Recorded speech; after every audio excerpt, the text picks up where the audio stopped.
හරි. කට්ටිය පොඩ්ඩක් ඒක ඩිස්කනෙක්ට් වුණා කලින්. දැන් හරි. පාළි වාස්තුකාව අපි කතා කරානේ. ඊට පස්සේ අපි 10 දී කතා කරා පළවෙනි එක තමයි chemical basis of life නැත්නම් ජීවීය රසායනික පදනම. ජීවීය රසායනික පදනම ගත්තන් පස්සේ එතෙන්දී කතා කරේ human body එකක් වෙන්න පුළුවන්, plant body එකක් වෙන්න පුළුවන්. නැත්නම් මේ ලෝකේ තියෙන ඕනම living body එකක්, ජීවි දේහයක් ගත්තම ඒක නිර්මාණය වෙන්න අවශ්‍ය වෙනවා මේ මූලද්‍රව්‍ය elements. ඒ මූලද්‍රව්‍ය අපේ දේහය නිර්මාණය කරන්න අවශ්‍ය වෙන මූලද්‍රව්‍ය මොනවද? ඒ ප්‍රධාන වශයෙන් සහභාගී වෙන ඒවා මොනවද? මේ හැමදේම මෙතනදී කතා කරා. ඊට පස්සේ අපි කතා කරා මේ මූලද්‍රව්‍ය නැත්නම් elements එකතු වෙලා මොනවද හැදෙනවා කියලාද? compounds. සංයෝග හැදෙනවා කියලා කතා කරා. සංයෝග පොඩි පන්ති වලදී අපි කතා කරා 10 දී අපි කතා කරා ප්‍රධාන කොටස් දෙකකට බෙදලා එකක් තමයි organic compounds නැත්නම් කාබනික සංයෝග, අනිත් එක තමයි inorganic compounds නැත්නම් අකාබනික සංයෝග. විදිහට මේ ප්‍රධාන කොටස් දෙකකට බෙදලා මේක කතා කරා. ඊට පස්සේ එහෙම ප්‍රධාන කොටස් දෙකකට බෙදලා කතා කරලා අපි ඒ සංයෝග වල තියෙන ප්‍රයෝජන ඒ හැම දෙයක් ගැනම කතා කරලා ඊට පස්සේ අපි අවධානය යොමු කරා ඒ grade 10 වලම නැත්නම් 10ෙම තියෙන තවත් කොටසකට ඒකෙදී අපි කතා කරේ සෛල. ඒ කියන්නේ මේ කියන අපි මේ කතා කරපු 10 පළවෙනි පාඩමේ කතා කරපු compounds නැත්නම් සංයෝග එකතු වෙලා එතනින් පස්සේ නිර්මාණයක් සිද්ධ වෙලා තියෙනවා. ඒ තමයි cells නැත්නම් සෛල. ඊට පස්සේ මේ සෛල සම්බන්ධව තියෙන විශේෂ දේවල්, ඒකේ තියෙන organelles මේ හැම දෙයක් ගැනම අපි එතෙන්දී කතා කරා. ඊට පස්සේ මේ හා සම්බන්ධ ගොඩනැගීමක් 10 අපිට දකින්න තිබෙන්නේ නැහැ. ඊට පස්සේ 11ට ආවම පස්සේ අපිට හම්බුණා tissues කියලා දෙයක්. පටක කියලා කොටසක් හම්බුණා.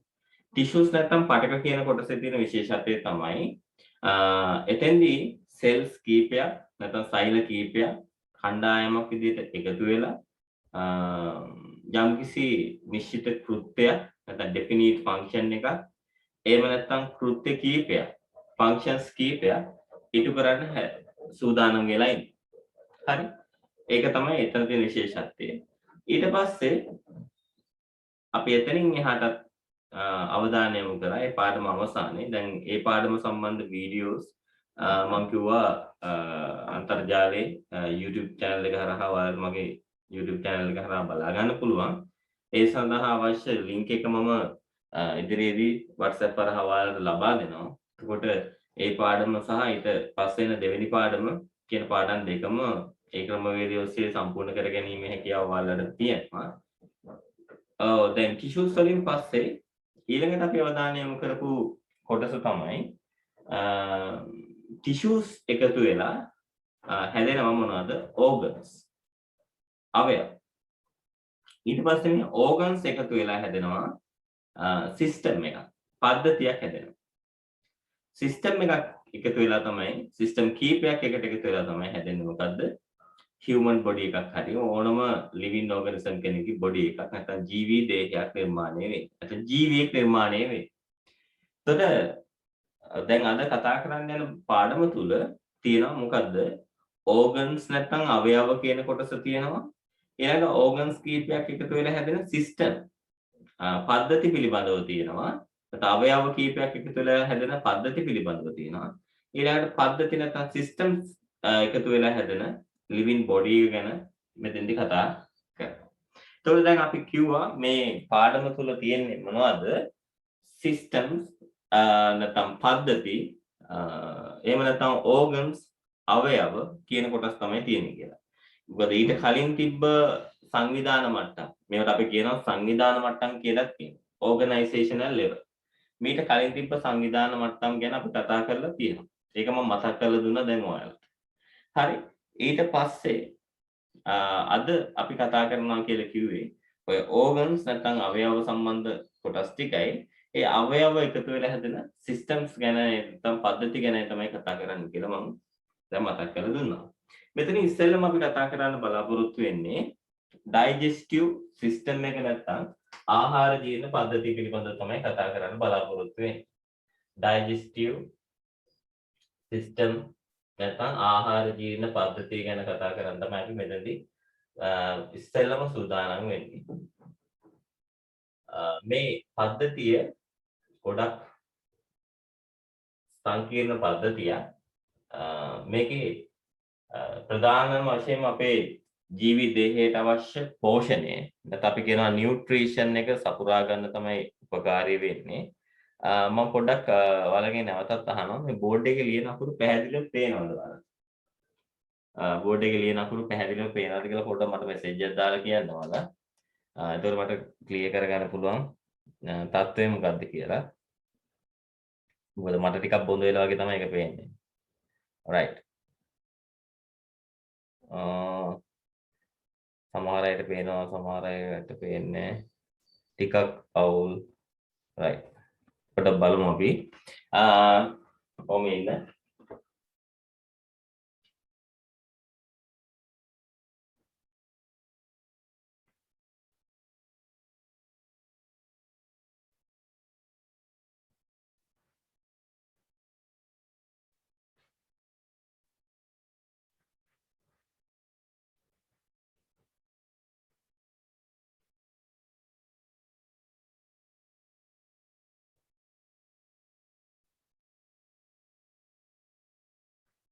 දැන් ඔයාලට පේනවද? සාමාන්‍ය කලින්ට වඩා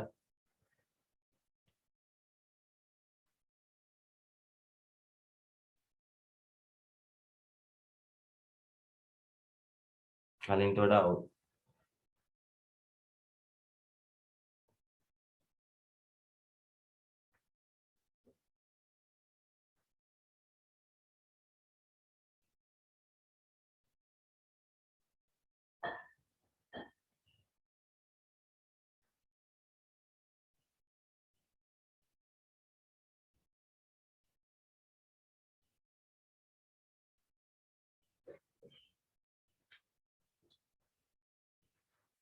දැන් හරි නේද? right.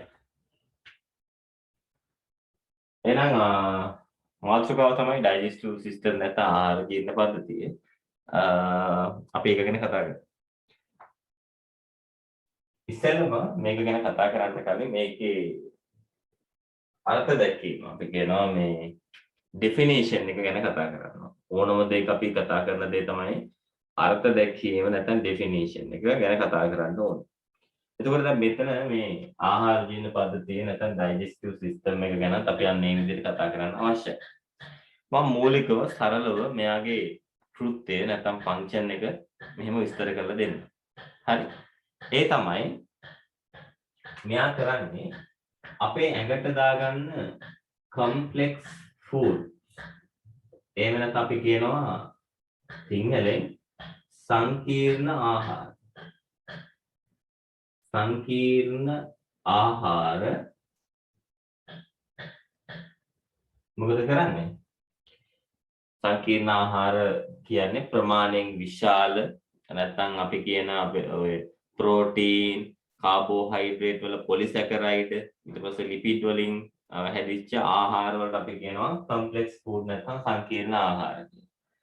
මේ සංකීර්ණ ආහාර අපේ ඇඟට ඇතුල් කරගත්තන් පස්සේ මේවා මේ විදිහටම අපේ ඇඟට උරා ගන්න බෑ. එහෙම උරාගත්තොත් එහෙම මේවා අපේ රුධිර නාල ඔස්සේ දේහේ පුරා බෙදා හරිද්දී මොකද වෙන්නේ? තැන් තැන් වල හිර වෙන්න පුළුවන්.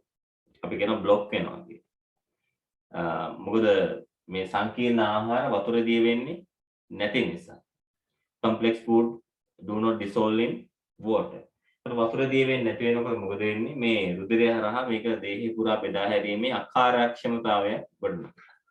ඒ නිසා මේ complex foods නැත්නම් සංකීර්ණ ආහාර දේහයට උරා ගන්න කලින් හරි ඇබ්සෝබ් කරන්න කලින් මොකද වෙන්න ඕන? මේවා සරල ආහාර බවට නැත්නම් සිම්පල් ෆුඩ්ස් බවට කන්වර්ට් කරන්න ඕන. නැත්නම් අපි කියන පරිවර්තනය කරන්න ඕන. එහෙම වුණොත් ඒ සරල ආහාර මොකද වෙන්නේ? දේහයට උරා ගත්තන් පස්සේ රුධිරයට ඒ ටික ලැබෙනවා. ලැබුණන් පස්සේ මොකද වෙන්නේ? ඒ රුධිරයේ ඉතා හොඳින් ඒවා දිය වෙලා මුළු දේහේ පුරාම කිසිම අතුරු ආබාධයකින් තොරව හිරවීමකින් තොරව ඉතාම පහසුවෙන් බෙදා හැරීමේ හැකියාව ඒ ඔස්සේ ලැබෙනවා. අනිවාර්යෙන් මොකක් වෙන්න ඕනද? අපේ දේහයට ඇතුල් වෙන කම්ප්ලෙක්ස් ෆුඩ් එකක් නැත්නම් සංකීර්ණ ආහාරයක් මොකක් වෙන්න ඕනද? අපේ දේහයට උරා ගන්න කලින් හරි ඇබ්සෝබ් කරන්න කලින් ඒක සරල ආහාරයක් බවට නැත්නම් සිම්පල් ෆුඩ් එකක් බවට පරිවර්තනය වෙන්න ඕන. එහෙම නැත්නම් මේ වැඩේ සාර්ථක වෙන්නේ නැහැ. අන්නේ වැඩේ සිද්ධ කරන්න සැදී පැහැදී ඉන්න නැත්නම් බලාපොරොත්තුෙන් ඉන්න පද්ධතිය තමයි ඩයිජෙස්ටිව් සිස්ටම් නැත්නම් ආහාර ජීර්ණ පද්ධතිය කියලා අපි හඳුන්වන්නේ. පැහැදිලිනේ? හරි. එතකොට එයාලගේ තියෙන ප්‍රධානම කෘත්‍යය තමයි දරුවෝ මොකද කරන්නේ? කම්ප්ලෙක්ස් ෆුඩ් එකක් නැත්නම් සංකීර්ණ ආහාරයක් සිම්පල් ෆුඩ් නැත්නම් සරල ආහාරයක් බවට පත් කරනවා. ඔන්න එයාගේ තියෙන ප්‍රධාන ප්‍රයෝජන වලින් එකක්. කම්ප්ලෙක්ස් ෆුඩ් නැත්නම් සංකීර්ණ ආහාර සිම්පල් ෆුඩ් නැත්නම් සරල ආහාර බවට පරිවර්තනය කරනවා. ඔයාලා දන්නවා ඇයි එහෙම පරිවර්තනය කරන්න ඕන කියලා. පරිවර්තනය කරන්න ඕන. එහෙම වුණොත් විතරයි අපේ දේහේ පුරා මේ ආහාර ටික සාර්ථකව බෙදා හරින්න පුළුවන්. කවුරු හරහාද? රුධිරය හරහා. නැත්නම් නෑ. එතකොට දැන් ඔන්න සිම්පල් ෆුඩ් බවට හැදුනානේ. පරිවර්තනය කරන්න. සරල ආහාර බවට පරිවර්තනය කරන්න. එතකොට මේ කම්ප්ලෙක්ස් ෆුඩ්ස් සිම්පල් ෆුඩ් බවට පත් කළා. නැත්නම් සංකීර්ණ ආහාර සරල ආහාර බවට පත් කළා විතරක් නිකන් ඉන්නේ නැහැ. එහෙම හිටියොත් තේරුමක් නැහැ. මේක මෙහෙන් ඇතුල් කරගෙන මොකද වෙන්නේ? අනිත් පැත්තෙන් පිටවල වෙච්ච එකම දේ මොකක් වෙනවද? කම්ප්ලෙක්ස් ෆුඩ් සිම්පල් ෆුඩ්ස් බවට කන්වර්ට් වෙච්ච එක විතරයි. නැත්නම් අපි කිව්වොත් එහෙම සංකීර්ණ ආහාර සරල ආහාර බවට පරිවර්තනය වෙච්ච එක විතරමයි වෙලා තියෙන්නේ. එහෙනම් මොකක් වෙන්න ඕනද? සරල ආහාර බවට පත් වුණාන් පස්සේ මොකක් කරන්න ඕන? අපේ ඇඟට මේක අපි කියනවා ඇබ්සෝබ් කරන්න ඕන. මොකක් කරන්න ඕන? ඇබ්සෝබ් කරන්න. සිංහලෙන් කියන අපි මොකක් කරනවා කියලා? අවශෝෂණය කරනවා. එහෙනම් මතක තියාගන්න.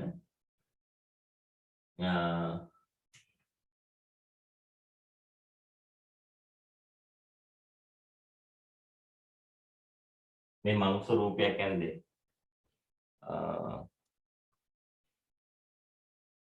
මනුස්ස රූපයක් ඇන්දේ ඔයාලට පේනවා ඇති මෙතෙන්දී කම්ප්ලෙක්ස් ෆුඩ් නැත්නම් සංකීර්ණ ආහාරය මොකක් වෙනවද?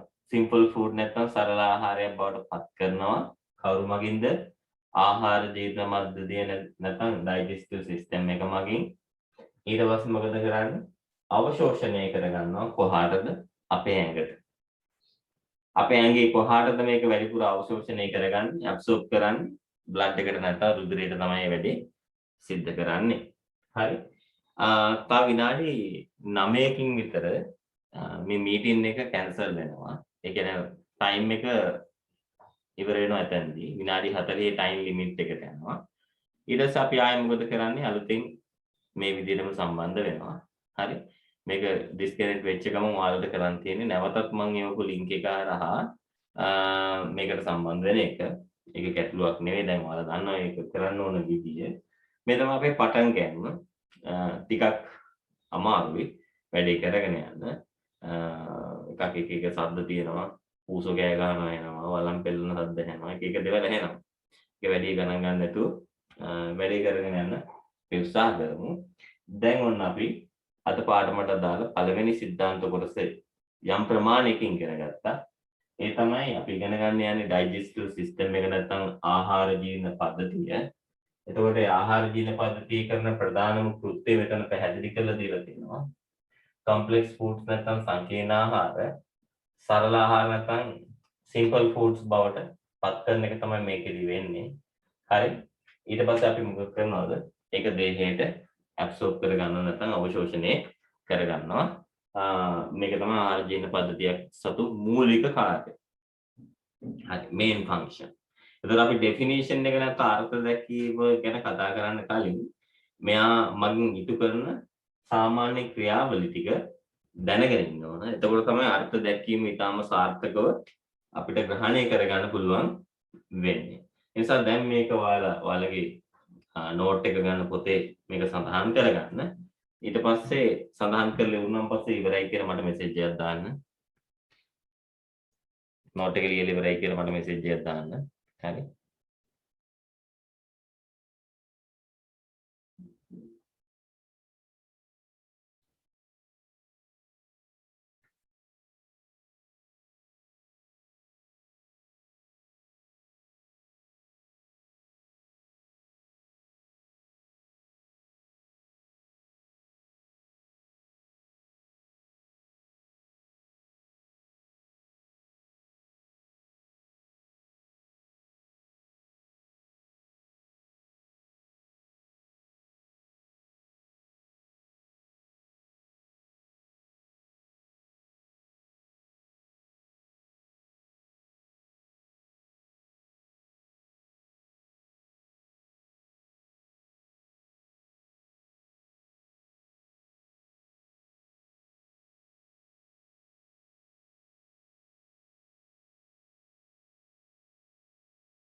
හරි.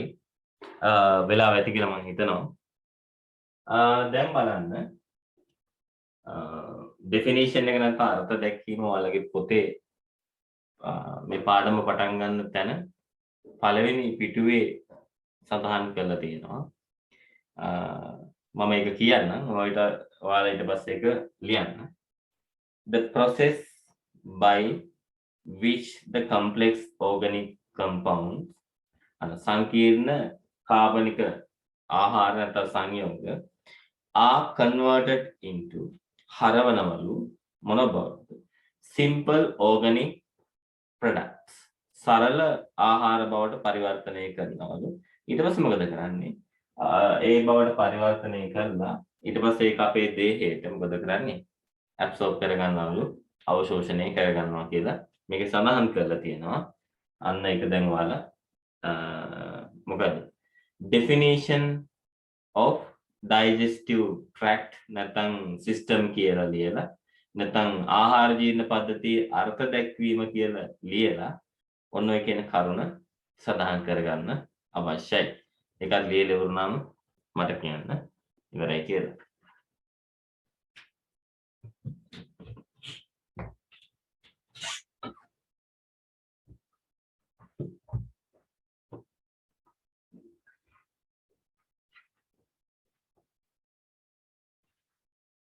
ඒක සිංහල මාධ්‍ය පොතේ තියෙන්නේ මෙන්න මේ විදිහට ආහාරවල අඩංගු සංකීර්ණ කාබනික සංයෝග අවශෝෂණය කළ හැකි පරිදි සරල කාබනික සංයෝග බවට පත්වීමේ ක්‍රියාවලිය ආහාර ජීර්ණය ලෙස හැඳින්වෙයි කියලා තියෙනවා. ආන් මේ කියන කොටස ඔයාලා ලියා ගන්න ඕන. තේරුණාද? එතකොට ඉංග්‍රීසි වලින් තියෙන එකත් මම ආයෙ කියවන්නම්. The process by which the complex organic compounds are converted into simple organic products to be absorbed into human body is called digestion of food, right? ආහාර ජීර්ණය විදිහට හඳුන්වනවා කියලා කියනවා යාළුවා. හරි?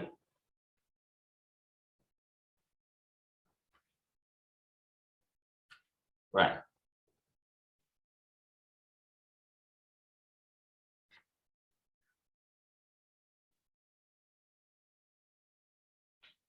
ඊට පස්සේ දැන් මෙතනින් ඉදිරි පියවරකට අපි යන්න ඕන.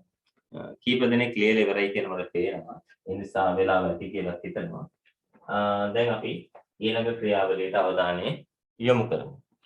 මම මේක දැන් මතනවා.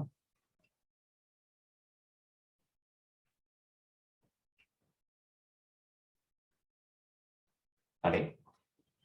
දැන් මේ ආහාර චූටි කොටස් වලට කඩනවනේ. ඒකට අපි ඔය මේ ආහාර ජීර්ණය කියන නම දුන්නේ. ෆුඩ් ඩයිජෙෂන් කියලා කිව්වේ. මේක වෙන්න පුළුවන් ක්‍රම දෙකක්. තේරෙනවද? ආහාර ජීර්ණය නැත්නම් ෆුඩ් ඩයිජෙෂන් එක වෙන්න පුළුවන් ක්‍රම දෙකක්. ඒක අපි අඳුරගන්න. දැන් අඳුරගන්න යන්නේ අන්නේ කාරණේ. ෆුඩ් ඩයිජෙෂන් නැත්නම් ආහාර ජීර්ණය. ආහාර ජීර්ණය වෙන්න පුළුවන් ක්‍රම දෙක.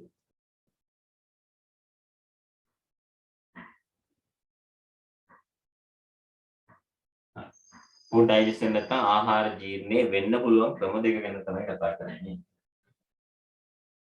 එකක් තමයි mechanical digestion. mechanical digestion. යාන්ත්‍රික ආහාර ජීර්ණය. මේකට අපි සිංහලෙන් කියනවා යාන්ත්‍රික ජීර්ණය. යාන්ත්‍රික ජීර්ණය.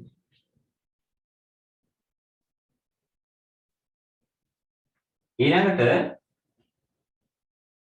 තව එකක් තියෙනවා. ඒක ඇවිල්ලා chemical digestion. නැත්නම් රසායනික ජීර්ණය. රසායනික ජීර්ණය.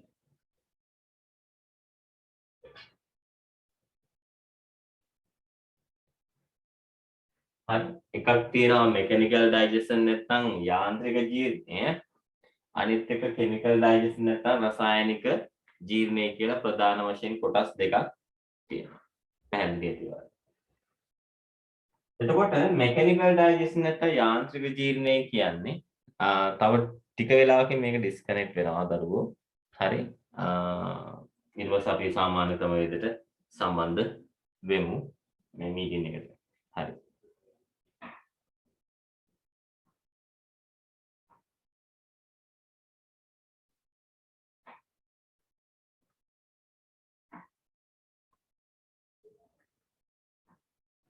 right.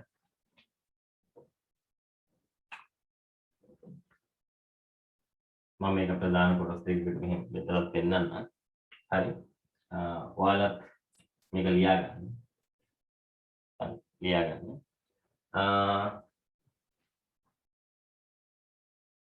මේක සම්පූර්ණ කරගන්න.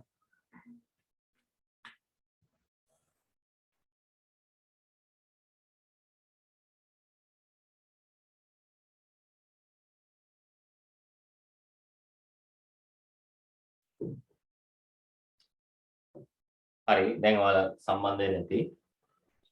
අපි දැන් මේක පැහැදිලි කරගමු. ඊටු විනාඩි 40 තුල. හරි. mechanical digestion නැත්නම් යාන්ත්‍රික ජීර්ණය කියන්නේ මේකයි.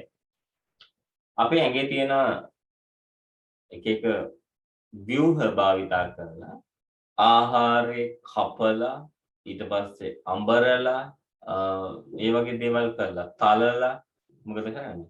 ආහාරයේ චූටි කෑලි වලට කඩා ගන්න එකට අපි කියනවා යාන්ත්‍රික ජීර්ණය නැත්නම් mechanical digestion කියලා.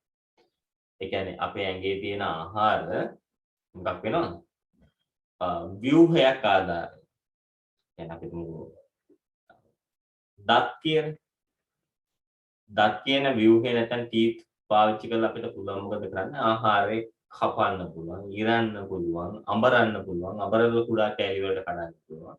ඒ දේවල් කරන්න පුළුවන්. අන්න ඒ වගේ ව්‍යුහයක් නැත්නම් මොන හරි උපකරණයක් පාවිච්චි කරලා ස්ට්‍රක්චර් එකක් යූස් කරලා මේ තියෙන කොම්ප්ලෙක්ස් ෆුඩ් නැත්නම් සංකීර්ණ ආහාර සරල ආහාර නැත්නම් සිම්පල් ෆුඩ්ස් බවට පත් කරන්න පුළුවන් නම් අපි කියන කන්වර්ට් කරන්න පුළුවන් නම් අපි ඒකට කියනවා මොකද්ද? යාන්ත්‍රික ජීර්ණයක් සිද්ධ කරා කියලා කියනවා. හරි. එහෙනම් අපි එතනදී කතා කරන්න ඕනේ මොකද්ද? by using a structure. හරි. ව්‍යුහයක් භාවිතා කිරීම තුලින්. ව්‍යුහයක් භාවිතා කිරීම තුලින්. ව්‍යුහයක් භාවිතා කිරීම තුලින්. ආහාර කුඩා කොටස් වලට කඩන්න පුළුවන් නම් ආන් ඒක අපි හඳුන්වන මොකද්ද? mechanical digestion නැත්නම් යාන්ත්‍රික ජීර්ණය විදිහට හඳුන්වනවා. By using a structure නැත්නම් ව්‍යුහයක් භාවිතා කිරීම තුලින් මේ වැඩේ කරනවා නම් අපි ඒ විදිහට ඒක හඳුන්වනවා. ඊළඟට chemical digestion නැත්නම් රසායනික ජීර්ණය වෙන්නේ එතෙන්දි වෙන්නේ අපි පාවිච්චි කරනවා මොකද්ද? chemical එකක්. මොකද්ද පාවිච්චි කරන්නේ? chemical එකක් නැත්නම් රසායනික ද්‍රව්‍යයක් භාවිතා කරනවා. රසායනික ද්‍රව්‍යයක් පාවිච්චි කළා මේ වැඩේ කරනවා නම් අපි ඒකට කියනවා chemical digestion නැත්නම් රසායනික ජීර්ණය. ඒ කියන්නේ රසායනික ද්‍රව්‍ය හරි. බෝඩ් එක ක්ලියර් නෑ නේද? මටත් ඒක පේනවා. මේකේ ලයිටින් වල පොඩි අවුලක් තමයි තියෙන්නේ. කියන දේ පොඩ්ඩක් අහගෙන ඉන්න. දැන් මම මේක පොඩ්ඩක් හදලා දෙන්න. ඔයාලට එතකොට බලා ගන්න පුළුවන්. chemical එකක් නැත්නම් රසායනික ද්‍රව්‍යයක් දාලා by using a chemical රසායනික ද්‍රව්‍ය පාවිච්චි කරලා මේ වැඩේ කරන්න පුළුවන්. නැත්නම් අපි කියනවා ඒකට අපි කියනවා chemical digestion නැත්නම් රසායනික ජීර්ණය කියලා අපි කියනවා. භාවිත කිරීම තුලින්.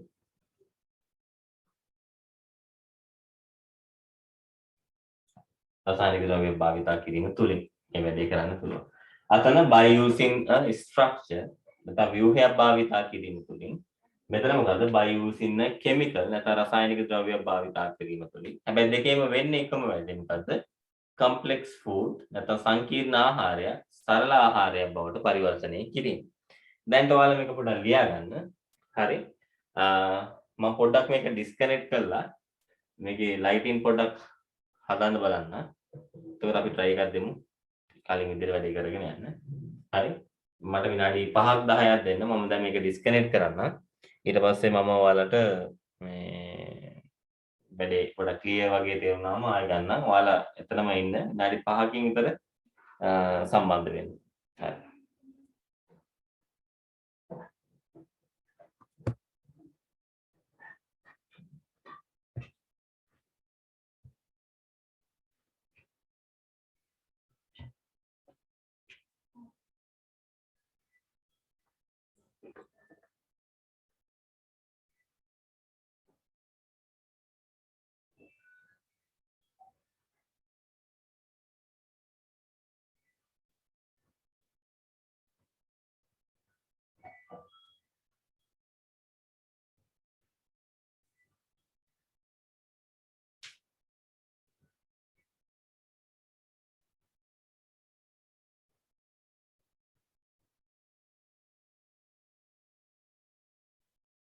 right මම මෙහෙම මේක ඩිස්කනෙක්ට් කරනවා. ඊට පස්සේ ඔයාලට මේ වැඩේ පොඩ්ඩක් ක්ලියර් කරලා ඉවරනාන් පස්සේ ආයෙ මම ගන්නම්. විනාඩි 5ක් විතර මට දෙන්නකෝ.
හරි. දැන් පැහැදිලිව පේනවද කියලා මට කියන්න පොඩ්ඩක්.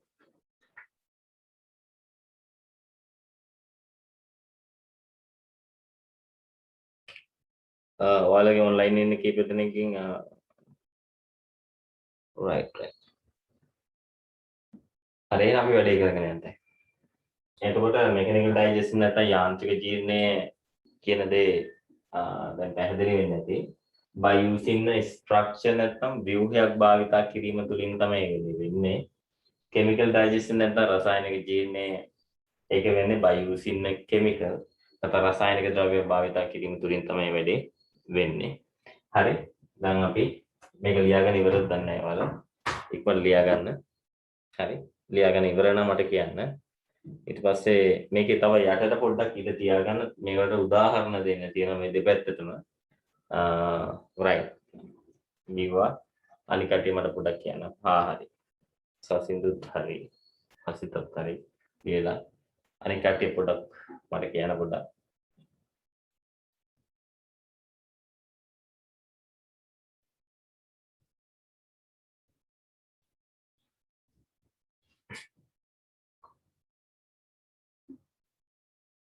right.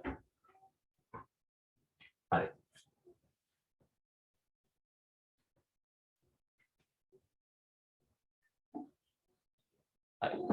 දැන් මේකයි සිද්ධිය. මේ පැත්තේ අපි කතා කරේ මෙකැනිකල් ඩයිජෙස්ට් නැත්නම් යාන්ත්‍රික ජීර්ණය. ඒකට උදාහරණ දෙන්න ඕනේ දෙන තැන. නැත්නම් ඒ සඳහා භාවිතා කරන ව්‍යුහ සඳහා උදාහරණ දෙන්න ඕනේ. හරි. එකක් තමයි teeth. දත්. හරි දත්. ඊළඟට එන උදාහරණය තමයි දත් එකක්. ඊළඟට stomach wall. අපි ඒකට සිංහලෙන් කියනවා ආමාශය බිත්තිය. ආමාශය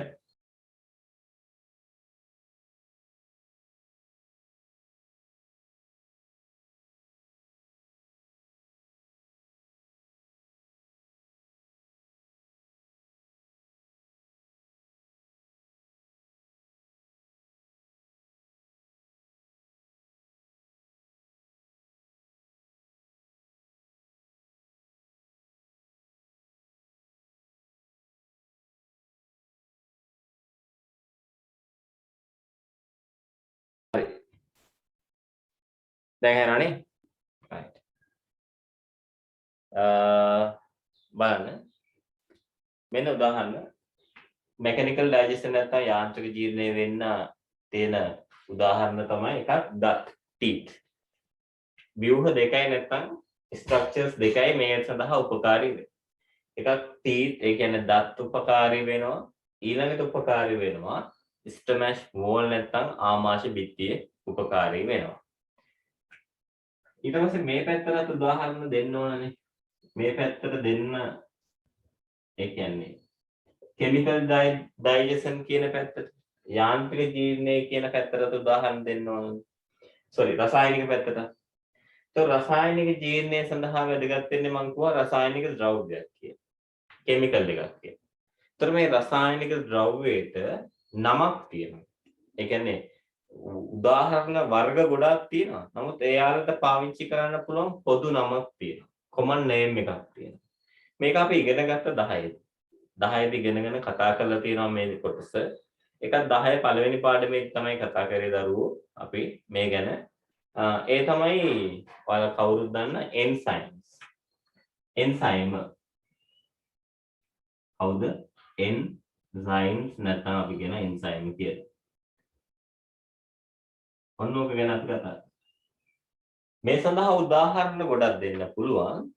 නමුත් මේ chemical digestion නැත්නම් රසායනික ජීර්ණය සඳහා වැදගත් වෙන රසායනික ද්‍රව්‍යයට එහෙම නැත්නම් chemical එකට කියන පොදු නම නැත්නම් common name එක තමයි enzymes නැත්නම් enzyme කියලා අපි හඳුන්වන්නේ.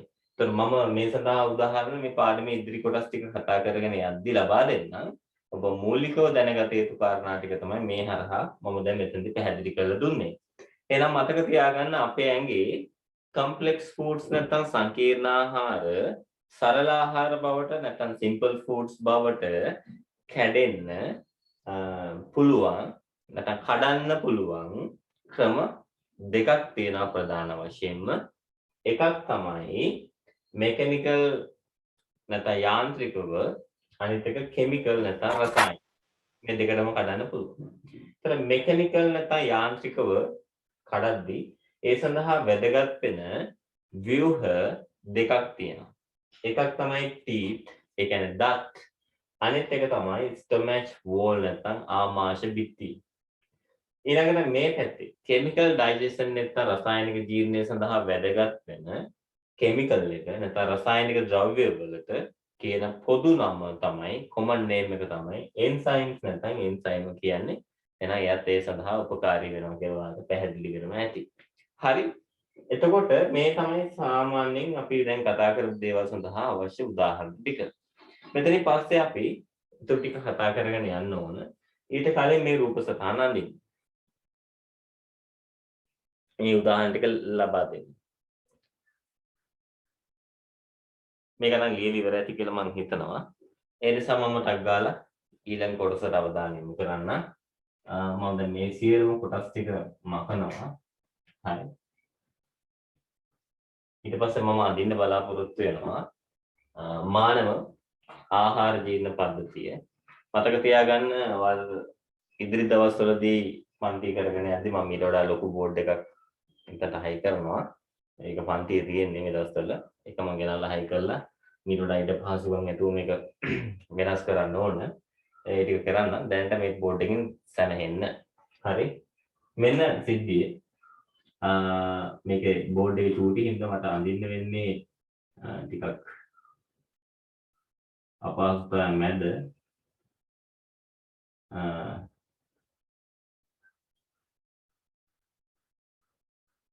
නොහොම තමයි මානව දේහය මම නිර්මාණය කරන්නේ.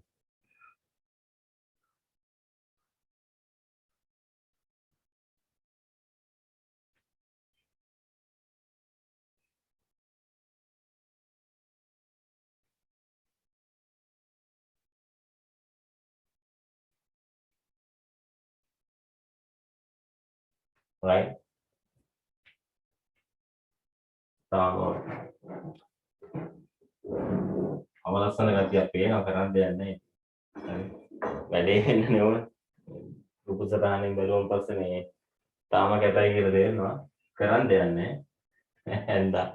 ඔන්න ඇඟක් කියලා තේරෙනවා. මේකේ මේ මෙතනින් උඩ මේ තියෙන්නේ nasal cavity නැත්නම් නාස්පුඩය. හරි. ඊට පස්සේ පේනවා මෙහෙම හරහට ඉරක් තියෙන මෙහෙම.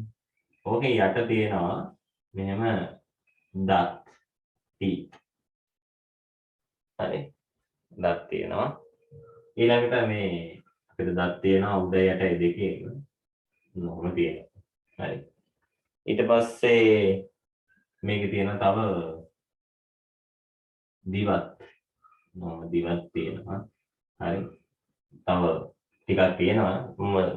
මුලින් ටික අඳින්න හැමදේම අඳින්න බැහැ පැහැදිලි නැති වෙනවා. ඊළඟට මෙන්න මේ විදිහට බටයක් එනවා පල්ලෙහාට. ඒ බටේ මෙන්න මෙහෙම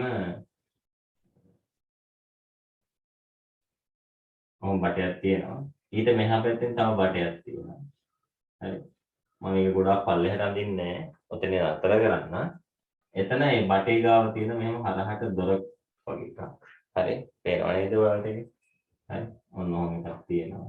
හරි. ඊළඟට මේ බටේ මෙහෙම ආවම මෙතන තියෙනවා මේ හරිය තියෙනවා. හරි. මේ හරස් ලෑල්ලක් වගේ එකක්. මොකක්ද තියෙන්නේ? හරහට මෙහෙම ලෑල්ලක් වගේ එකක් තියෙනවා. ඒ ලෑල්ල සිදුරු කරගෙන තමයි පල්ලෙහාට වහින්නේ මේක. හරි ඊට පස්සේ මේ බැහැපු ගමන් මේ බටේ මෙහෙම උඩට නැවෙනවා. නැවිලා මෙන්න මෙහෙම වෙනවා. හරි නෝ විදිහට යනවා. ඊළඟට මෙතනින් ආයි C අකුරද මොන අකුරක්ද C අකුරක හැඩයට නැවෙනවා. හරි මම විතර නැවෙනවා. නැවිලා මේ විදිහට මේක පල්ලෙහාට යනවා. ඔහොම යනවා. ඊළඟට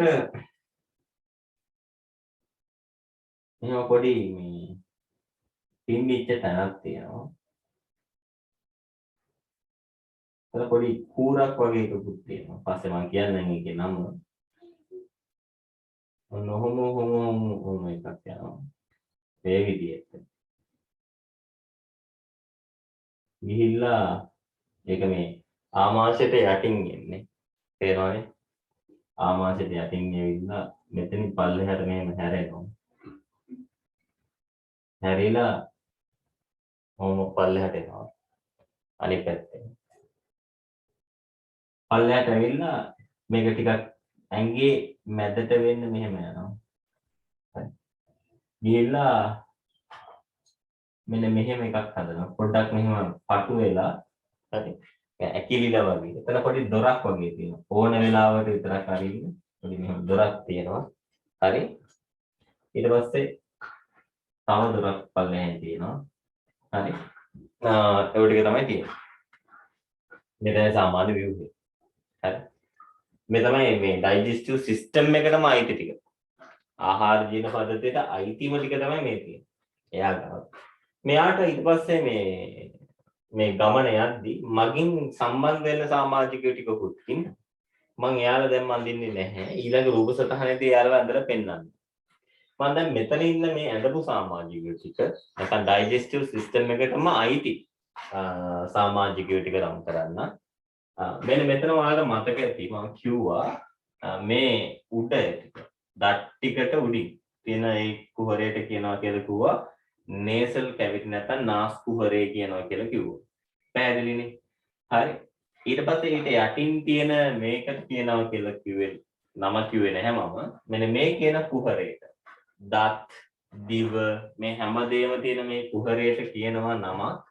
ඒ තමයි මුඛ කුහරය. මොකද්ද කියන්නේ? මුඛ කුහරය. හරි මුඛ කුහරය. ඒකට ඉංග්‍රීසියෙන් කියනවා buccal cavity කියලා. buccal cavity මුඛ කුහරය කියලා කියනවා. buccal cavity. හරි. ඊට පස්සේ ඒකේ තියෙනවා මෙන්න මේකට අපි කියනවා මේ තොල් වලින් අවසන් වෙන ඔය උතන තියෙන සිදුරට අපි කියනවා මේ විවරයට අපි කියනවා mouth නැත්නම් මුඛය කියලා. ඒ සිදුරට කියන නම තමයි මුඛය. හරි. ඊළඟට මේ තියෙන දත් මේ දිව කියලා තියෙනවා ඒව ලං කරන්න ඕනේ නෑ. ඊළඟට මෙන්න මේ කොටස. මෙන්න මේ ටික. මෙන්න මේ කියන කොටසට අපි කියනවා හරි ග්‍රසනිකාව කියලා කියනවා. ග්‍රසනිකාව. හරි. ග්‍රසනිකාව කියලා කියනවා.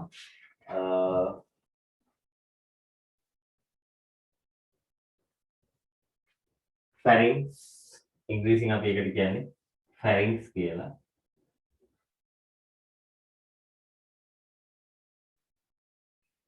pharynx ග්‍රසනිකාව. ඊළඟට මෙන්න මේ තියනවා නේද බැට් එකක් වගේ එකක් මේ ගියපු කොට ඕකට අපි කියනවා එපිග්ලොයිටිස්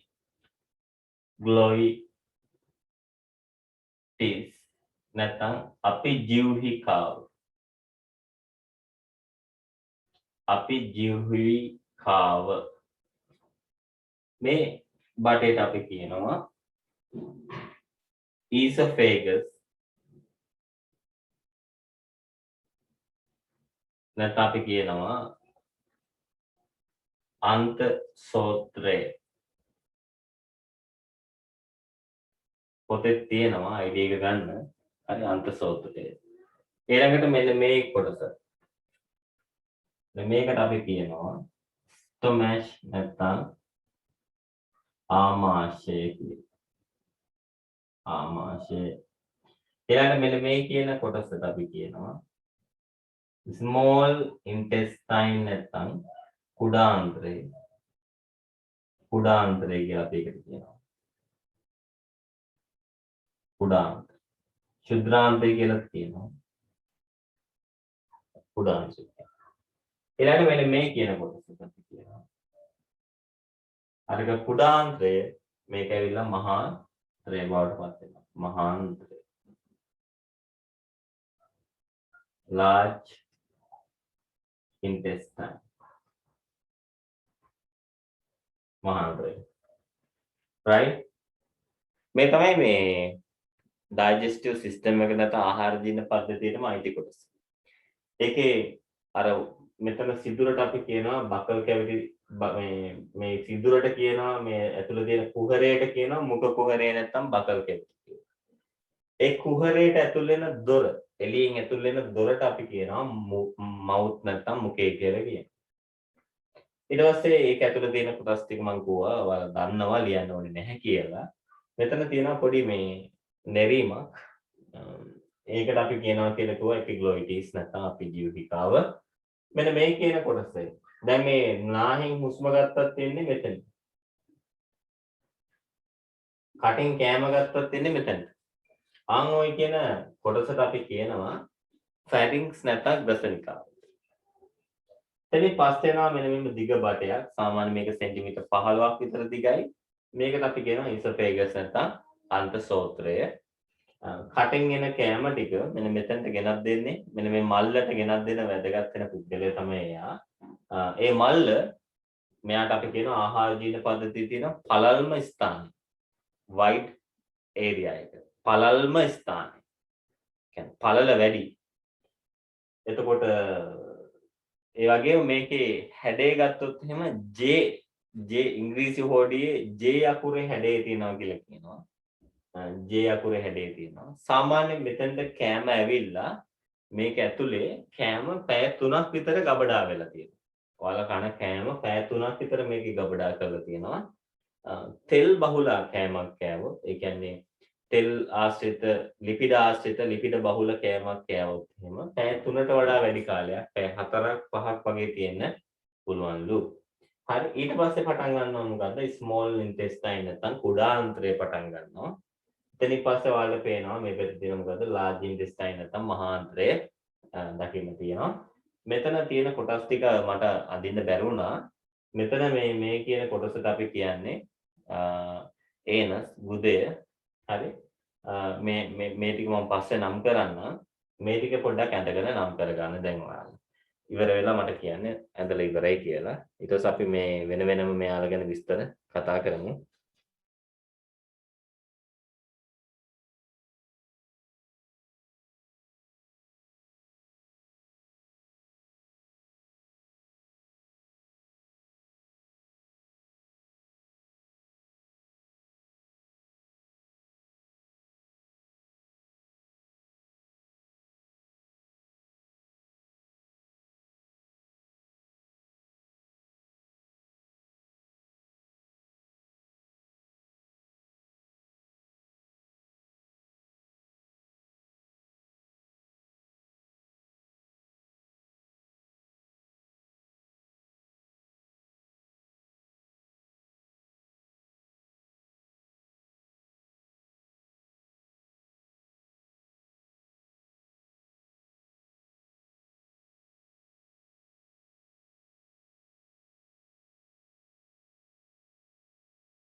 right මේ තියෙන මුඛය නැත්නම් මවුත් එක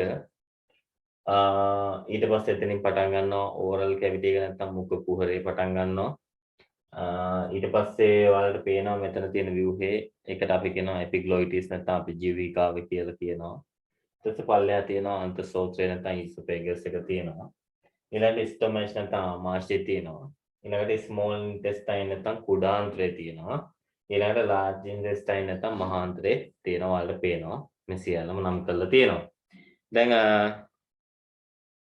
ඔයාලට තියෙන රූප සටහන අඳින්න රූප සටහන අනිවාර්යෙන් අඳින්න දරුවෝ මොකද මේවා හුරු වෙන්න ඕන ඔයාලා ඇඳලා හුරු වෙන්න ඕන ඒ නිසා අනිවාර්යෙන් මේක ලියන්න මේ කරන්න ඒක හරි වැදගත් දෙයක් කියලා මම දකිනවා සයන්ස් වල ගොඩාක් දේවල් රඳා පවතින්නේ අඳින රූප සටහන් මත ඒ නිසා මේක මහන්සියලා අඳින්න අඩුපාඩුවක් නොවන විදියට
මේ තියෙන කුඩාන්ත්‍රය නැත්නම් ස්මෝල් ඉන්ටෙස්ටයින් ඔයාලගේ පොතක් පොඩක් ආධාර කරගෙන මේ වැඩේ කරන්න උතෝ ලේසි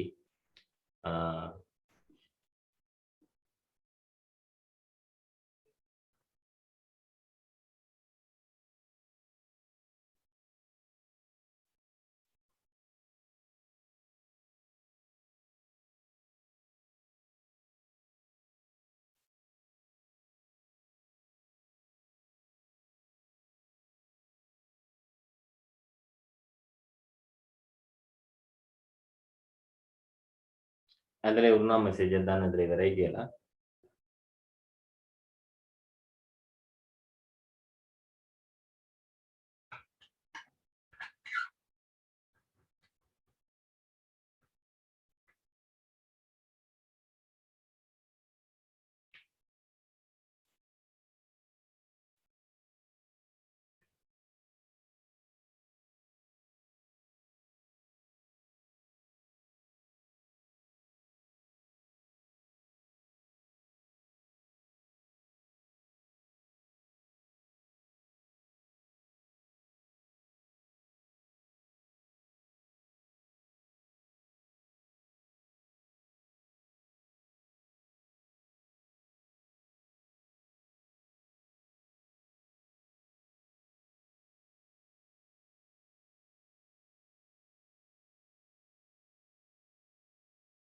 කටි ඉවරයි කියලා මම හිතනවා මෙසේජ් කීපයකුත් දැම්මා නිසා දැන් මම මේක මකනවා කොහොමද ඔයාලගේ පොතේ මේ ටික තියෙනවා හරි ඒ නිසා උලක් නැහැ අපි යන් ඊළඟ කොටසට අපි දැන් මේකේ එක එක කොටස් ගැන වෙන වෙනම කතා කරන්න අවශ්‍යයි හරි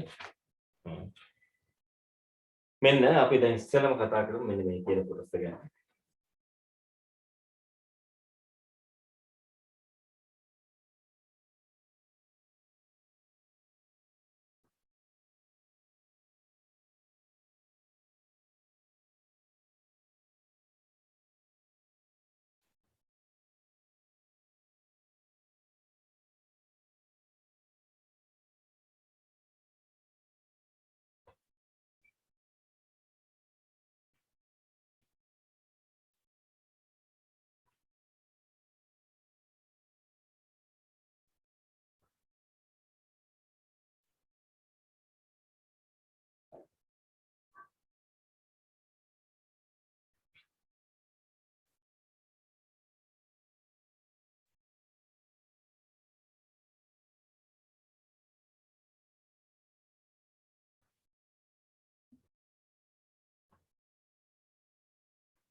පාට පේනවා ඇති මේ තියෙන්නේ දත් teeth.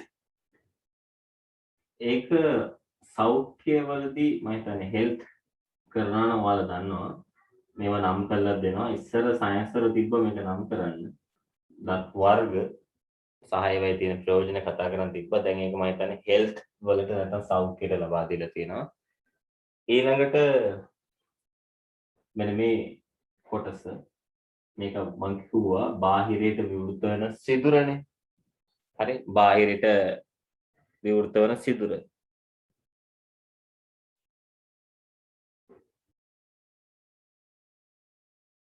right බාහිරයට විවෘත වෙන සිදුර. මේකට අපි කියනවා කිව්වා mouth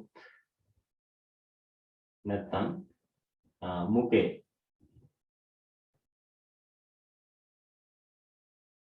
හරි mouth නැත්නම් අපි කියනවා ඒකට මුඛේ කියලා. හරි මුඛේ කියලා අපි කියනවා. හරි ඊළඟට මෙතන තියෙනවා tongue දිව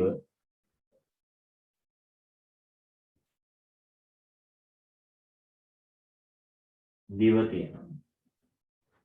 ඊළඟට තියෙනවා මෙන්න මේ මලු වගේ හැඩේ තියෙන මල්ලක් තියෙනවා. මේකේ තියෙන තව එළියට පොඩි බට ෂේ නැති බට මෙහෙනුත් තියෙනවා. ඒ වගේ ඒවා තුනක්. ඒ කියන්නේ වර්ග තුනක් තියෙනවා. එකක් මෙතන අනිත් එක මෙතන අනිත් එක මෙතන. ඔව්. වර්ග තුනක් තියෙනවා. ඕකට අපි කියනවා ওই වර්ග තුනටම අපි කියනවා salivary gland. සිංහලෙන් අපි කියනවා කේට ග්‍රන්ථි. කේට ග්‍රන්ථි. එහෙනම් මතක තියාගන්න ඔයාලට කේට ග්‍රන්ථි වර්ග තුනක් තියෙනවා. salivary glands නැත්නම් කේට ග්‍රන්ථි තියෙන වර්ග කීයක්ද? තුනක් තියෙනවා. හරි? තුනක් තියෙනවා. මේ තමයි ඒවා. හරි. මේකේ මොනවද එවන්නේ? මෙන්න මේක ඇතුලේ මේ මල්ල ඇතුලේ මලු ඇතුලේ හැදෙනවා කෙල. කේටය. සලයිවා හැදෙනවා. හරි. හැදුනන් පස්සේ මොකද වෙන්නේ? මේ සලයිවා නැත්නම් කේටය මෙන්න මේ කියන චූටි බට කෑලි ඔස්සේ මොකද වෙන්නේ? මුඛ කුහරයට එනවා. අපි කියනවා කටට කෙල ශ්‍රාවය වෙනවා කියලා. secreting saliva into buccal cavity. හරි මුඛ කුහරයට කෙල නැත්නම් කේටය ශ්‍රාවය වෙන්න පටන් ගන්නවා. මේකේ තියෙන ප්‍රයෝජන හැම දෙයක්ම පස්සේ කතා කරන්න පුළුවන්. දැනට ඒ ටික දැනගන්න ඕනේ. ඊළඟට බලන්න මේ තමයි buccal cavity එකේ නැත්නම් මුඛ කුහරයේ තියෙන වැදගත්ම දේ. මෙතනින් teeth නැත්නම් දත් මොකද්ද කරන්නේ කියලා ඔයාලා දන්නවා. එයා වැදගත් වෙනවා මොකටද? mechanical digestion නැත්නම් යාන්ත්‍රික ජීර්ණයට වැදගත් වෙනවා කියලා දන්නවා. ඊට පස්සේ mouth නැත්නම් මුඛය වැදගත් වෙන්නේ මොකටද? බාහිර පරිසරයේ තියෙන ආහාර ෆුඩ්ස් තමන්ගේ ඇඟ ඇතුළට දාගන්න. හරි මේ ආහාර ජීර්ණ පද්ධතිය නැත්නම් ඩයිජෙස්ටිව් සිස්ටම් එකට ඇතුළු කරගන්න තමයි මෙයානේ. ඊළඟට tongue නැත්නම් දිව රාජකාරී ගොඩාක් ඉටු කරනවා. එකක් තමයි මෙයා ඉටු කරන එක රාජකාරියක් තමයි රස හඳුනා ගන්න එයා වැදගත් වෙනවා. To identify taste රස හඳුනා ගැනීම සඳහා එයා වැදගත් වෙනවා. එයාගේ දිවේ එක එක තැන් වලින් එක එක රස වර්ග අඳුන ගන්න පුළුවන්. ඒ කියන්නේ දිවේ ඉස්සරහින් පැණි රස දෙපැත්තට වෙන්න සෝ ටේස්ට් නැත්නම් මේ අපි කියනවා මේ ලුණු රස වගේ දේවල් අඳුන ගන්න පුළුවන්. ඊට පස්සේ සෝල්ට් ටේස්ට් එක නැත්නම් ලවණ රසය අඳුන ගන්න පුළුවන්. පිටිපස්සටම වෙන්න තියෙන කොටසෙන් තිත්ත රස නැත්නම් බිටර් ටේස්ට් එක හඳුනා ගන්න පුළුවන්. මම පොඩ්ඩක් ඒක පස්සේ ඇඳලා පෙන්නන්නම්. නමුත් මම දන්න විදිහට ඒකත් හෙල්ත් වල හැම තියෙනවා. නමුත් මම මෙතන රූප සටහනක ඒක ඇඳලා පෙන්නන්නම් දිවේ තියෙන මේ කොටස් ටික මොනවද කියලා. ඒ ටික තියෙනවා. එහෙනම් මතක තියාගන්න අපි ගන්න ආහාර වර්ග වල තියෙන විවිධ රස ටේස්ට් අඳුන ගන්න වැදගත්ම සමාජිකයේ තමයි tongue නැත්නම් දිව කියන්නේ. ඊට පස්සේ teeth වලින් නැත්නම් දත් වලින් වෙන වැඩේ කිව්වා. tongue වලින් වෙන නැත්නම් දිවෙන් වෙන එක වැඩක් කිව්වා. දිවෙන් තියෙන අනිත් ප්‍රයෝජන තමයි එකක් මේ මුඛයට එන සලයිවා නැත්නම් කේටේ තියෙනවනේ කෙල. මේ කෙල එක්ක ආහාරය හොඳින් මිශ්‍ර කරන්න. මේ දිව වැදගත් වෙනවා. දිව එහෙට මෙහෙට ගිහිල්ලා මොකද කරන්නේ? ආහාරය හොඳට මිශ්‍ර කරනවා මොනවත් එක්කද? කෙලත් එක්ක. ඒ වගේම අපේ දත්වල විවිධ දත්වලට මේ ආහාර යොමු කරනවා මොකටද? යාන්ත්‍රික ජීර්ණය සිද්ධ වීම සඳහා. ආහාරය එහෙට තල්ලු කරනවා මෙහෙට තල්ලු කරනවා දත්වලට වදින්න සලස්වනවා. එතකොට මොකද වෙන්නේ? යාන්ත්‍රික ජීර්ණයත් හොඳට සිද්ධ වෙනවා. ඒ කියන්නේ මික්ස් කරනවා. මික්සින්. හරි මික්සර් කිරීමක් සිද්ධ කරනවා. ඊට අමතරව මෙයා මේ ආහාර ජීර්ණයට නම් මේ ආහාර ජීර්ණයට වැදගත් වෙන ඊළඟ එක තමයි දැන් මේක මික්ස් කරලා හැමතැනම ගිහිල්ලා ජීර්ණය කරන්න දේවල් කරලා කෙලත් එක්ක මිශ්‍ර කරලා ඔක්කොම කරලා ආහාරයේ ගුලියක් වගේ හැදුනම ෆුඩ් බෝලස් එකක් හැදුනම මොකද කරන්නේ? මෙයා මගින් ඒක ගිලිනවා. ඒ කියන්නේ ආහාරයේ ගිලින්න to swallow. හරි? ගිලින්නත් මොකක්ද වැදගත් වෙනවද? ටන් නැත්නම් දිව වැදගත් වෙනවා. පැහැදිලි ඇතිවාරා. එතකොට දිව මගින් ඉටු කරන ප්‍රධාන කෘත්‍යයන් කීපයක් ආහාර ජීර්ණය සම්බන්ධව. එකක් to identify taste. රසය අඳුන ගන්න මෙයා වැදගත් වෙනවා. ඊළඟට mixing foods. ආහාර මිශ්‍ර කරනවා. with saliva. කේටය සමග කෙලත් එක්ක මිශ්‍ර කරනවා. ඊට අමතරව directing නැත්නම් අපි කියන යොමු කරනවා ආහාර දත්වලට එක එක තැන් වලට යවනවා. යවුවම මෙකැනිකල් ඩයිජෙෂන් නැත්නම් යාන්ත්‍රික ජීර්ණයත් හොඳට සිද්ධ වෙනවා. ඒ කියන්නේ දත් වලට ඒ ආහාර ටික යවුවම දත් වැඩ කරනකොට මොකද කරන්නේ? ආහාරේ කුඩා කෑලි වලට කැඩෙනවා. ඒක තමයි දිව වැදගත් වෙනවා. එහෙට මෙහෙට කෑම ටික ඒවා. තේරුණාද? ඊළඟට දිව වැදගත් වෙනවා, කන් එක වැදගත් වෙනවා, අනිත් එක ආහාරය ගිලින්න. to swallow. ගිලීම සඳහා වැදගත් වෙනවා. හරි. ඔව් තමයි තියෙන්නේ. ඒ වගේම සමහර කට්ටියගේ දිව පාවිච්චි කරන දත්වල හිර වෙච්ච ආහාර කැලීම් අයින් කරගන්න. ඒක ප්‍රයෝජනයක් විදිහට ලියන්න එපා විභාගෙදී. හරිද? ඒක මේ තමන්ගේ මුඛ සෞඛ්‍ය සම්බන්ධව තියෙන ගැටලුවක් නිසා ඇති වෙච්ච මේ දෙයක්. ඒක දිව ඒ වගේ දේවල් වලට හැමෝම පාවිච්චි කරන්නේ නැහැ. මේ දිවේ තියෙන මූලික ප්‍රයෝජන ටික තමයි ඔය මම කිව්වේ. ඊට අමතරව දිව වැදගත් වෙන තව දෙයක් තියෙනවා.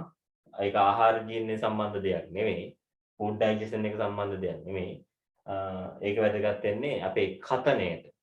to produce words වචන නිෂ්පාදනය කිරීම සඳහා දිව වැදගත් වෙනවා. ශබ්ද නෙවෙයි වචන. හරි වචන නිෂ්පාදනය සඳහා වැදගත්. දැන් ශබ්ද කරන්න පුළුවන්. ගාන ඒකට දිව ඕනේ වචන හදන්න එක එක වචන මම දැන් මේ පිට කරන හැම වචනයක්ම කාගේ ආධාරයෙන් පිට කරන්නේ දිවේ ආධාරය ඇතුව.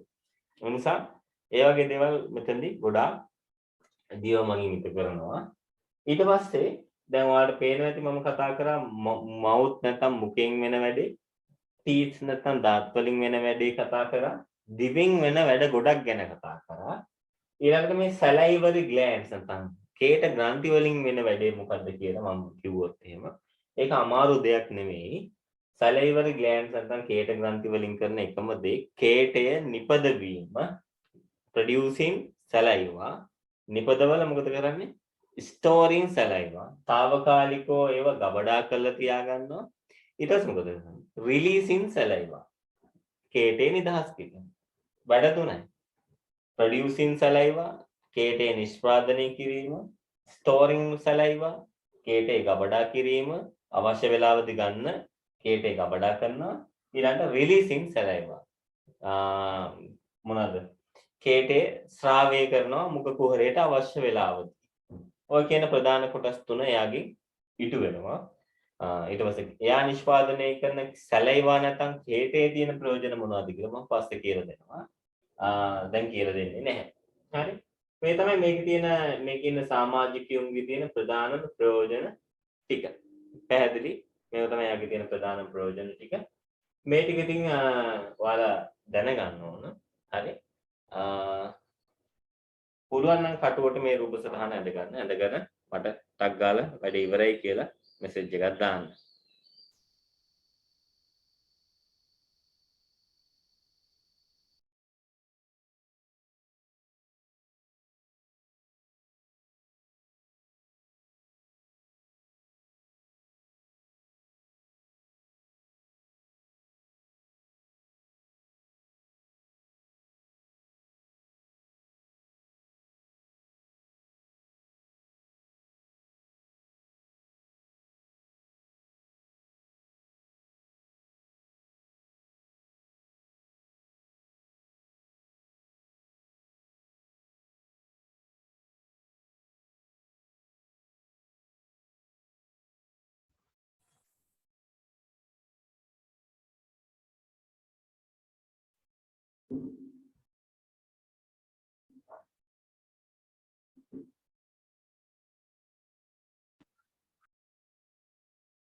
salivary glands. තව විශේෂයක් තියෙනවා මෙන්න මේ කියන gland එක ටිකක් පල්ලෙහාට වෙන්න තමයි තියෙන්නේ. නමුත් ඔයාලගේ පොතේ තියෙන විදිහටම තමයි මම යන්නේ. ඔයාලගේ මේ gland එක මේ ග්‍රන්ථිය තියෙන්නේ මෙන්න මේ හරිය. මෙන්න මේ හරිය තමයි තියෙන්නේ. මෙන්න මේ මෙහෙට වෙන්න තමයි තියෙන්නේ. ඔය salivary glands වලින් ලොකුම එකත් ඕක තමයි. මෙන්න මේ කියන gland එක නැත්තම් ග්‍රන්ථියට සමහර වෙලාවට විස බීජ යන්න පුළුවන්. සමහර වෙලාවට මේ කියන බට මේ තියෙන බට තියෙනවානේ. ඒවා මේ මුඛයටනේ විවෘත වෙන්නේ. ඒතර මුඛයට මේ අහිතකර ශුද්ධ ජීවියෙක් ආවොත් එහෙම මේ ওই බට වලින් මේ බැලුම වගේ හැඩේ තියෙන කොටසට ශුද්ධ ජීවි නැත්නම් මයික්‍රෝ ඔර්ගනිසම්ස්ලා යන්න පුළුවන්. එහෙම ගියාම මොකද වෙන්නේ? ඒක ආසාදනය වෙනවා. අපි කියන ඉන්ෆෙක්ෂන් එකක් වෙනවා. ආසාදනය වුණා මොකද වෙන්නේ? ඒක ඉදිමෙනවා. ඒ ප්‍රදේශයේ මොකද වෙන්නේ? ඉදිමෙනවා. සාමාන්‍යයෙන් ඉන්ෆෙක්ෂන් එකක් නැත්නම් ආසාදනය වුණාම ඒක තමයි සුලභ සිද්ධිය. එකක් මොකද්ද? මේ ඉදිමෙනවා. අදාළ ස්ථාන ඉදිමෙනවා. තුවාලයක් වුණත් මේ විස බීජ ගියාම අපි කියන්නේ එතන ඉදිමෙනවා. හරි? ඉතින් මේකත් ඉදිමෙනවා. ඉදිමුණාම අපිට ඒක දැනෙනවා. ආහාර ගිලිද්දි දැනෙනවා. මොකද දැන් ඉදිමිලා තියෙන්නේ. එතකොට දැනෙනවා මේ මොන හරි දෙයක් එතනින් ගමන් කරද්දී අර නිකන් ගෙඩි වගේ ඒවා වැදුනම අපිට නිකන් රිදෙනවා, දැනෙනවා. වගේ දේවල් වෙනවා. අපි කියන ඒවට සෙන්ගෙඩි කියලා. මොනවා කියලාද කියන්නේ? සෙන්ගෙඩි. දැන් සෙන්ගෙඩි කියන්නේ 아무තු දෙයක් නෙවෙයි. මොකද්ද? ඔයාලගේ එක salivary gland එකක් තියෙනවා. නැත්නම් කේට ග්‍රන්ථියක් තියෙනවා.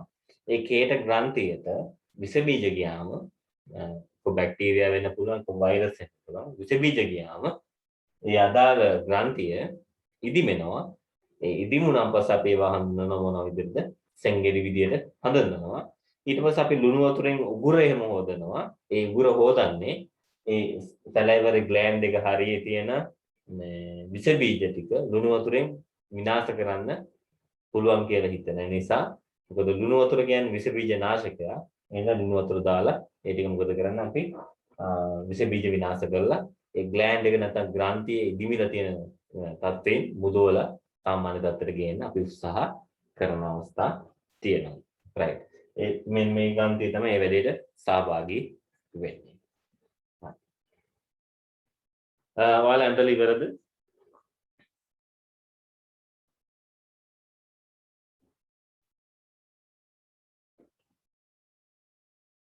එහෙනම් අපි දැන් ওই කතා කරපු දේවල් ටික නෝට් එකක් විදියට අරගමු. අරගෙන මේ වැඩි ටිකක් අවසානයක් දක්වා ගෙනියමු. තව විනාඩි 15කින් විතර මම පන්තිය නතර කරනවා. මේ පළවෙනි දවස් අපේ. හරි. අපේ පළවෙනි දවස. එතකොට අඩුපාඩු තියෙනවා. තව මට පොඩක් ඇරේන්ජ්මන්ට් වලදී තව මීට වඩා ක්ලියර් වෙන විදිහට පොඩක් වැඩේ කරගන්න අවශ්‍යයි. බෝඩ් එකත් පොඩ්ඩක් සවුත් වෙලා තියෙන මේක. ඒ නිසා අනිත් බෝඩ් එකක් ගෙනල්ලා ක්ලාස් එකේ බෝඩ් එකක් ගෙනල්ලා මම මේක හදාගන්න ඕන. ඉතින් අපිට පුළුවන් විදිහට උන අපි කරනවා. ගෙවල් වලට කොහොමද දැන් ගිහිල්ලා හො වෙන ක්‍රමයකට හො ඉස්කෝලේට ඇවිල්ලා උගන්නන්න විදියක් නැහැ ඔයාලට. ගොඩක් දරුණු තත්ත්වයක් තමයි ලංකාවේ තියෙන්නේ. ඒ නිසා ඒ දරුණු තත්ත්වය නිසා අපිට තියෙන හොඳම ක්‍රමවේදය තමයි දැනට තියෙන හොඳම ක්‍රමවේදය තමයි මේ ක්‍රමවේදය. මේ ක්‍රමවේදය හරහා අපි අපේ අවශ්‍යතා ටික සපුරා ගමු. මොකද ගිය අවුරුද්ද 11 වසරේ හිටපු ළමයින්ට වෙච්ච අසාධාරණ මේ අවුරුද්දේ වලට වෙන්න දෙන්න බෑ. ඒ නිසා අපි සම්පත් ඒ කියන්නේ අපිට මේ අධ්‍යාපන දැනුම ගන්න තියෙන මොනෑම හෝ ක්‍රමයකින් අපි අධ්‍යාපන දැනුම ලබා ගන්න ඕන. මොකද විභාගෙදී කොරෝනා නිසා ඔයාලට මේ ටික කරගන්න බැරි වුණා නේද? කොරෝනා හින්දා ඔයාලගේ වැඩ අතපසු වුණා නේද? කියලා විභාග ප්‍රශ්න පත්‍රයේ මේ ටික අතාරින්න මේ ටික අතාරින්න කියලා ඉන්නේ නැහැ. ඒ නිසා විභාගයේ ඒ විදිහටම එන නිසා අපි කොහෙන් හරි කොහොම හරි අපේ වැඩේ සම්පූර්ණ කරගන්න ඕන. ඒ නිසා අපි දිගටම මේ වැඩේ කරමු. මේකේ තියෙන විශේෂත්වය තමයි රැයට වුණත් අපිට මේ වැඩේ කරගෙන යන්න පුළුවන්. ඕනම වෙලාවක මේකට සම්බන්ධ වීමේ හැකියාව එතකොට අපිට තියෙනවා. ඔයාලට පහසු වෙලාවක මට පහසු වෙලාවක අපිට මේ වැඩේ කරගෙන යන්න පුළුවන්. සහ දවසට ඒ කියන්නේ සතියකට අපිට වැඩි කාල සීමාවක් අරගෙන අපි සිලබස් ටික ඉක්මනට ඉවර කරගැනීමේ හැකියාව මේ හරහා අපිට ලැබෙනවා. ඒ නිසා ගැටලුවක් නැහැ. සහභාගී නොවෙච්ච දරුවන්ටත් මේක පණිවිඩය දැනුම් දෙන්න සහභාගී වෙන්න කියලා. ඒ වගේම මේ සාධාරණ හේතුවක් නැත්තම් මම කොහොමත් මේ සම්බන්ධ රෙකෝඩින් එක යාළුවා දෙන්නේ නැහැ. මම රෙකෝඩින් එක YouTube එකට දාන්න තමයි හිතාගෙන හිටියේ. නමුත් මම රෙකෝඩින් එක YouTube එකට දාන්නේ නැහැ. කාට හරි ඕන නම් මම වීඩියෝ එක පෙන් එකට දාලා ගෙනල්ලා දෙන්න. ඒ අරගෙන මම කවදාවත් YouTube channel එකට මේක අප්ලෝඩ් කරන්න හිතන්නේ නැහැ. හරි. දැන් අපි මේකේ අර අපි කතා කරපු දේවල් වල පොඩ්ඩක් ප්‍රයෝජන ටික ලියමු. මම සිංහල මාධ්‍ය දරුවන්ට නෝට් එක දෙන්න. අනික් කට්ටිය මම බෝඩ් එකේ නෝට් එක දෙන්න. වැඩි ලේසි එතකොට. හරි. ලියන්න පටන් ගන්න සිංහල මාධ්‍ය දරුවෝ මම කියනකොට. හරි. මෙන්න මෙහෙමයි. ආහාර මුඛ කුහරය තුලට මේක ලියලා ලියන්න ඕනේ ඊළඟට ආහාර මුඛ කුහරය තුලට ඇතුල් කර ගැනීමට උපකාරී වේ. ආහාර මුඛ කුහරය තුලට ඇතුල් කර ගැනීමට උපකාරී වේ.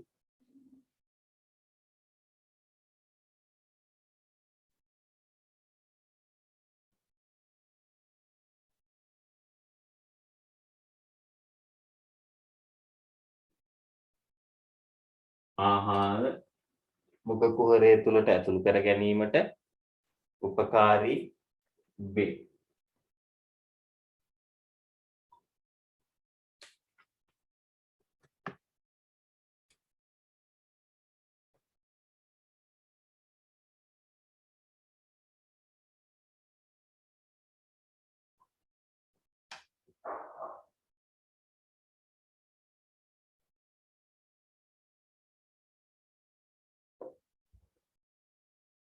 ආහාර මුඛ කුහරය තුලට ඇතුල් කර ගැනීමට වැදගත් වේ. ඊළඟ එක.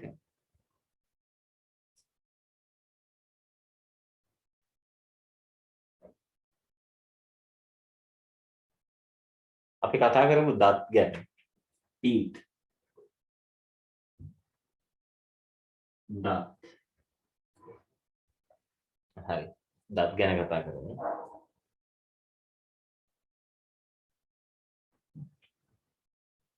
මම කියද්දි ලියන්න.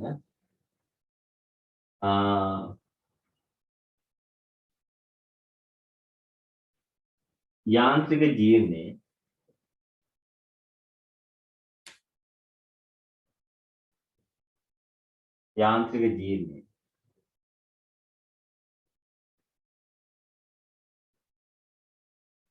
සිදු කිරීමට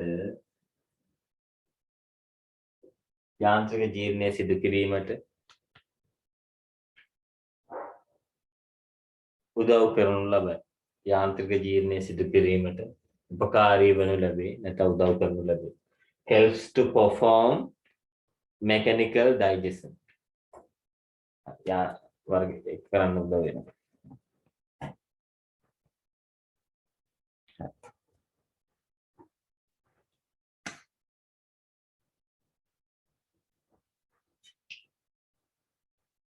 ඊළඟට දත් වලින් පස්සේ තියෙන සිද්ධියන්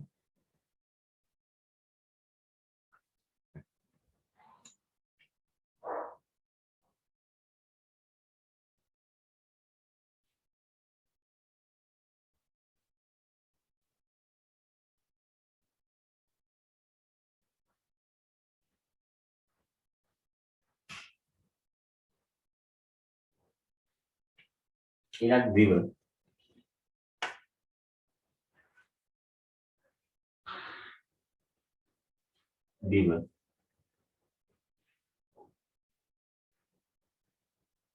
හරි දිව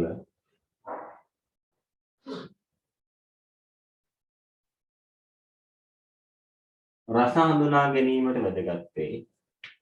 රස හඳුනා ගැනීමට වැදගත් වේ.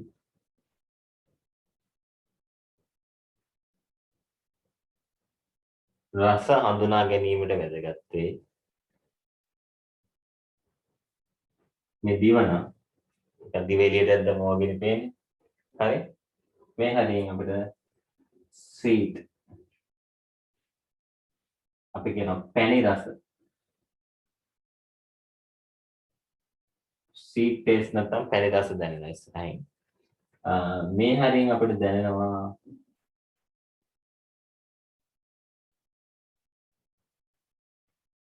salt taste එක නැත්නම් ලුණු රස.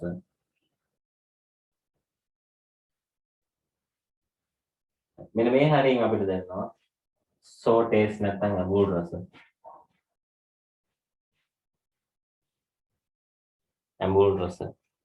මේ හරියෙන් අපිට දැනෙනවා තිත්ත රස. bitter taste.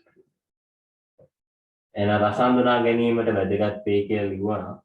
දැන් මෙන්න මේ රූප සටහන ඇඳලා පෙන්නන්න පුළුවන්. මේ හරි දැනෙනවා කියලා කියනවා මේ අලුත් රසයක් අපි ඒකට කියනවා තුන පහ රස කියලා. තුන පහ රස spicy taste. තුන පහ රස. ඔය සොලෝද මොනවද කියන්නේ අන්නේ මේ රස දැනෙනවා. තුන පහ රස. ප්‍රයිම් පැණිදාස ඇම්බල් නෙමෙයි ඇම්බුල් sour taste ඊළඟ salt taste නැත්නම් ලුණු රස නැත්නම් ලවණ රස එනවා මේ හරියට තිත්ත රස නැත්නම් bitter taste එනවා දිවේ පිටිපස්සෙම තමයි තිත්ත රස තියෙන්නේ දැන් උනත් ඇඟිල්ල දාලා පිටිපස්ස ඇල්ලුවම තිත්ත රසක් දැනේ වාලට හරි ඒක ඇර උගුරට හොරා බෙහෙත් බොන්නත් බෑ කියන්නේ ඔන්න ඔය හේතු නිසා කොහින් මෙහෙම ගිල්ලට වැඩක් නැහැ දිවේ පිටිපස්සේ අනිවාර්යෙන් බෙහෙත් වදිනවා වදිනට බොන්න බෑ ඒ නිසා උගුරට හොරා බෙහෙත් බොන්න බෑ කියලා කියන්නේ හරි ඊට පස්සේ තමයි තිත්ත රස දැනෙන මේ ඒ දේවල් තියෙන්නේ විශේෂිත සෛල තියෙන. ඒකට අපි කියනවා මේ රසාංකුර සෛල කියලා කියනවා. මොනවා කියලා කියන්නේ? රසාංකුර සෛල tasty buds ඉංග්‍රීසියෙන් කියන්නේ ඒවා.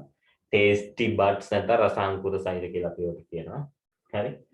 එහෙනම් මේ රූප සටහන ඇඳලා ඉවර නම් මට පොඩ්ඩක් ඉවරයි කියන මෙසේජ් එකක් දාන්න.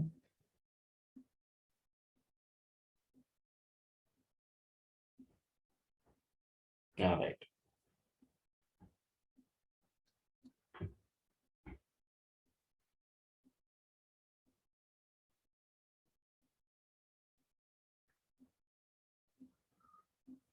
රස හඳුනා ගැනීමට වැදගත් වේ.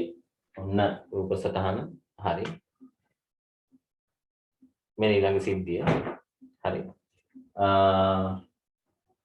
ඊළඟ එක තමයි අංක 2.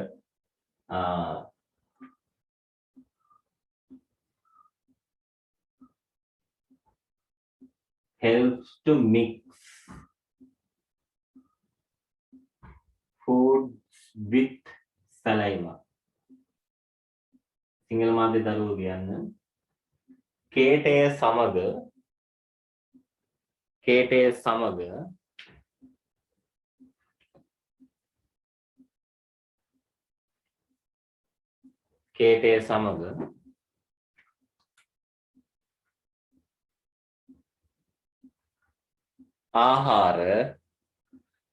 කේටය සමග ආහාර මිශ්‍ර වීම සඳහා වැදගත් වේ.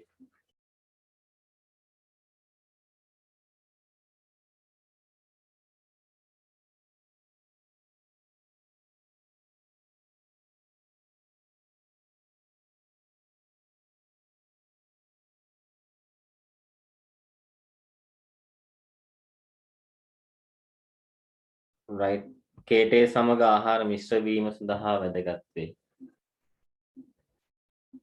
හරි. කේටය සමග ආහාර මිශ්‍ර වීම සඳහා වැදගත් වේ. හරි. ඊළඟට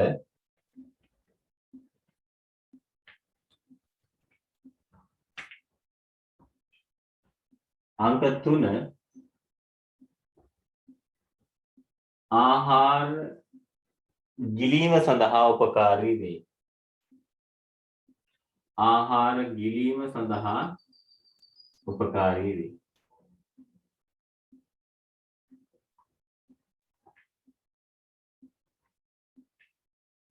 ආහාර ගිලීම සඳහා උපකාරී වේ.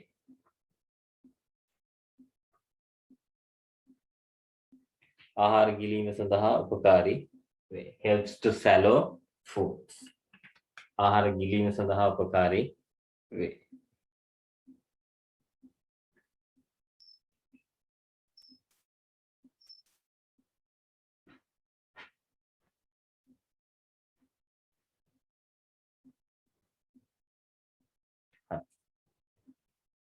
ඊළඟට තව ප්‍රයෝජනයක් තියෙනවා දෙස යවලා ජීර්ණය කරන දෙයක් තියෙනවා කියලා. ඒක දැන් මම කතා කරන්න ඕනේ. ඊටු ටික අපි කතා කරමු ඊළඟ පන්තියේදී. එහෙනම් අදට ඇති ඔයාලා අද අපි මූලික ආරම්භයක් සිද්ධ කරගත්තා. ඒ ආරම්භය හරහා ඔයාලා ගොඩක් දේවල් අවබෝධ කරගන්න ඇති. අපි දැන් ඊළඟට තියෙන පන්තියේදී මේක මම ළඟදිම වෙලාවක් දෙන්න මේ සතියේම දවසක් ඇතුළත එතනදී අපි කතා කරගෙන යන ඉතුරු සිද්ධි ටික. එහෙනම් අපට සුබ දවසක්. කටයුතු සුබ දවසක් කියලා ප්‍රාර්ථනා කරනවා.